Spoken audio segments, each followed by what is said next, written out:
Hello. जी साहब बक जी। सत साहिब जी। बक जी आपकी मदद की जरूरत थी बक जी। काहे की मदद बताइए।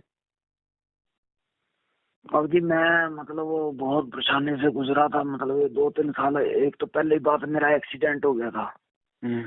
तो वो अभी मुझे, मैं हैंडीकैप, तो वैसे मुझे मतलब वो चांस मिला है, मतलब वो मलेशिया का ना जी, हम्म। हैंडीकैप।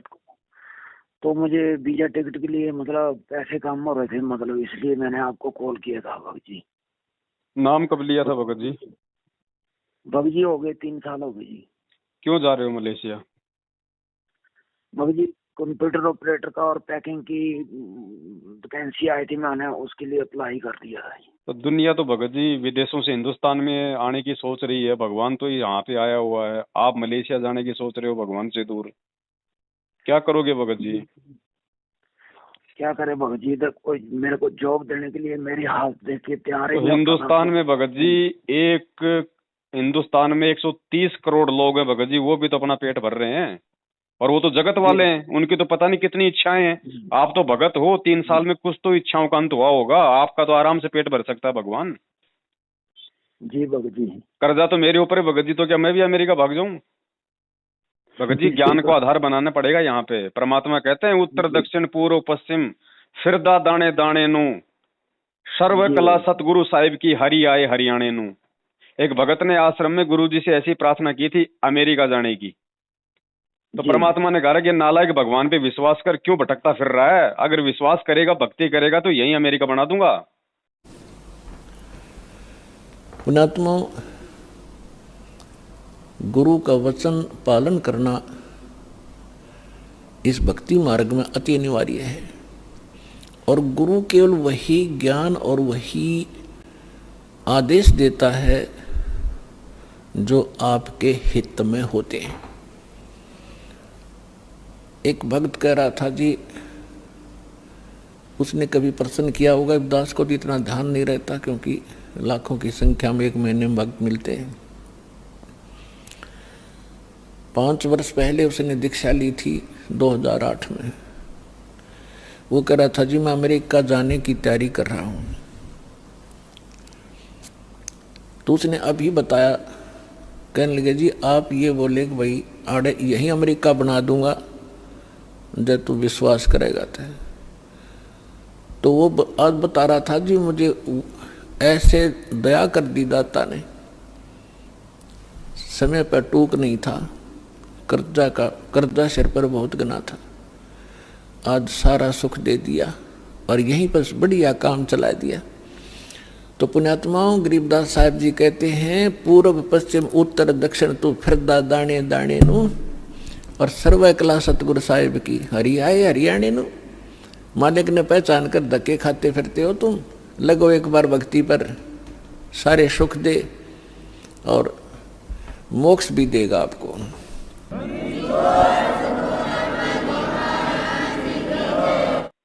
जी भगत जी। भगत जी ये विदेश जाने वाले प्लान छोड़ दो अब भगत जी, अब समय नहीं है, अब भक्ति का समय है। कल को ऐसी कोई भयंकर आपदा आ जाएगी। अभी जैसे कोरोना आया था, इस कोरोना काल में जो विदेशों में गए हुए थे ना, वो सब कुछ छोड़ जी छाड़ के यहाँ आने के लिए रो रहे थे। जी भगत जी। और आए ना फिर अपना बीच में काम छोड़ के। और जी आने वाला जी समय तो और कितना भयंकर है भगत जी, ना जाने क्या क्या आपदाएं आएंगी, क्या क्या प्राकृतिक जो है प्रकोप होंगे, कैसी कैसी महामारियां आएंगी, वैश्विक युद्ध होगा। तो वहीं फंसे रह जाओगे फिर, इधर फिर आपके बच्चे रोएंगे, उधर फिर आप मतलब रोते रहना।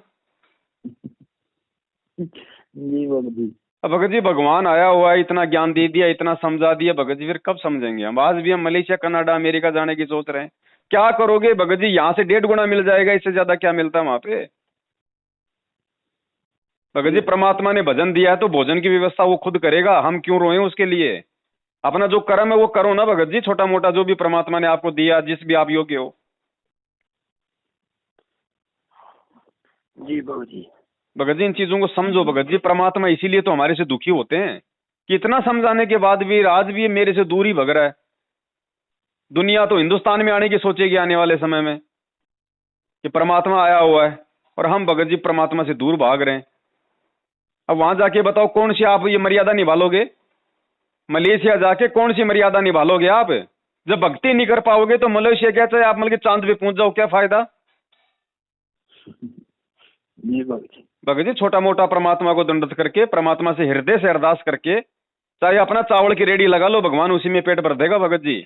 बाकी इच्छाएं परमात्मा चाहेगा तो पूरी करेगा। गाड़ी घोड़े मकान बंगले की भी आवश्यकता होगी, भगवान चाहेगा तो ही देगा, नहीं तो कितने पैर पीट लेना, चवन्नी एक्स्ट्रा नहीं देगा घर में, ध्यान रखिए भगत जी।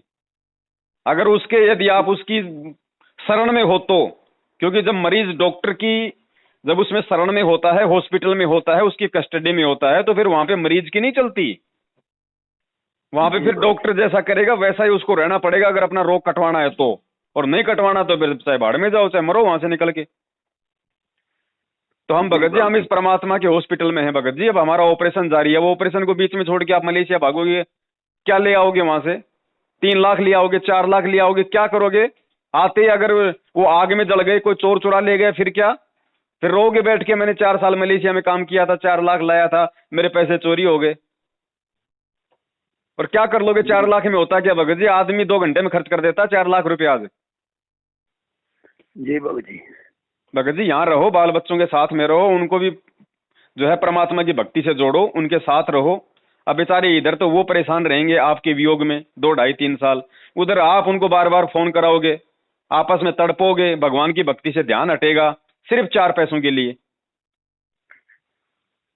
भगत जी हमारे बाप दादा परदादा कौन सा नागालैंड जाके पेट भर रहे थे, और आज कौन से परमात्मा के सारे भगत विदेश जाके पेट भर रहे हैं, और हिंदुस्तान की जनसंख्या कौन सी सारी मतलब मलेशिया में पड़ी है?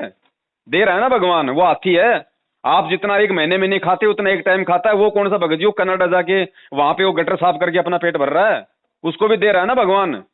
तो मालिक कहते हैं पोपाटी पगड़ा भैया जागे जिया जून, सब काओं को देते हैं चौथ समाना चून।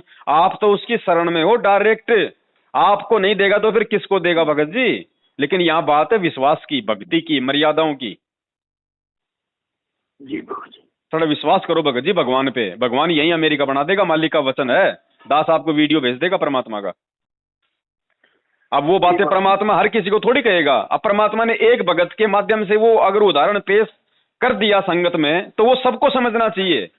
जिसके मन में भी अगर मलेशिया, जापान, सिंगापुर, इटली अगर भगत होके अगर जाने की इच्छा जागृत होती है, तो वो उदाहरण उन सब भक्तों के लिए कि नालायकों मत भटको, मत फिरो, भगवान तेरे घर पे है, तू विदेश में भग रहा है, वो भी 2 टाइम की रोजी रोटी के लिए। भाई कमाल हो गया, जो सारी सृष्टि का पेट भर रहा है, तीनों लोकों में प्रवेश करके सबका पेट भर रहा है, क्या तेरा पेट यहां नहीं भरेगा?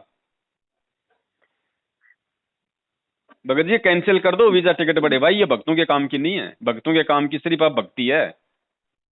देगा उसको शर्म है, अगर भक्ति कर रहे हो भगत जी मर्यादा में हो, ये वचन है भगवान का, चाहे वो धरती फाड़ के दे चाहे आकाश चीर के दे, आपको 2 टाइम की रोजी रोटी देगा। अगर वो भी नहीं देगा तो फिर भगवान नहीं है, ध्यान रखना। फिर धरती पे उसका भगत अगर भूखा मरेगा तो मालिक कहते हैं हमारा नाम न लेवे कोई जब मेरा भगत पछोड़ी होई। अगर परमात्मा के भगत पे संकट आ गए, लेकिन होना चाहिए भगत मैनेजमेंट के तलवे चाटने वाला नहीं होना चाहिए, गंदी राजनीति करने वाला नहीं होना चाहिए, 4 तारीखों पे जाके धक्के खाने वाला नहीं होना चाहिए, कुपात्रों को ज्योति पाठ और दान का पैसा देने वाला नहीं होना चाहिए। मालिक का विवेकी भगत होना चाहिए, सत्संग रूपी वचनों पे चलने वाला भगत होना चाहिए, मर्यादा निभाने वाला भगत होना चाहिए। उसके लिए भगवान देगा, चाहे कहीं से भी लाए। जी भगत जी। विश्वास करो भगत जी, परमात्मा है यहाँ पे, कोई मतलब कि बालक थोड़ी है भगत जी। हम ये कोई बच्चा बच्चे का गेम थोड़ी खेल रहे हैं इस भक्ति मार्ग में आके भगत जी। परमात्मा मिला है, इसकी महत्वता को समझो। आज आप गए मलेशिया, 4 दिन बाद में कोरोना की तीसरी लहर आ गई, और फिर अगर 4 महीने के लिए पूरे विश्व को अगर बंद कर दिया तो वहां पे भूखे मरोगे भगत जी, कोई खाने को दाना नहीं देगा। जी भगत जी। भगत जी कुछ भी कर लो, देखो भगत जी मेरे खुद के ऊपर 6-7 लाख रुपए का आज मेरे ऊपर कर्जा है, तो मैं कहां भग जाऊं भगत जी, और क्यों भगूं मैं?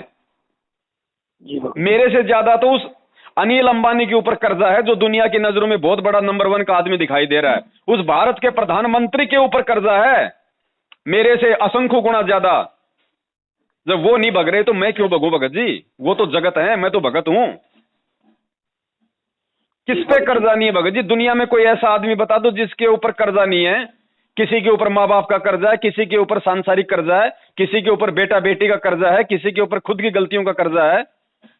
अब गलतियां तो हम जीव हैं, लाख कर दी, लेकिन अब अगर भगवान की शरण में है तो भगवान धीरे धीरे उन संस्कारों को काटेगा। वो कर्जा भी भगवान ही चुकाएगा भगत जी, आप और हमारे बस की बात नहीं है। आप और हमने चुकाना होता तो आज हमारे मलेशिया जाने के दिमाग में विचार नहीं आता। तो भगवान से प्रार्थना करो कि परमात्मा तेरी शरण में हूं मालिक, जो गलतियां कर दी उनके लिए क्षमा प्रार्थी हूं, परमात्मा आगे गलतियां नहीं होंगी, मुझे इस गलती से बाहर निकालो। तो वो कर्जा भगत जी परमात्मा चुकाएगा, चाहे कोई भी चीज माध्यम बनाए। जी बाबू जी। ठीक है बड़े भाई जी ठीक है जी बाबू जी। सत साई भगत जी, जय हो बंधु। साहब जी।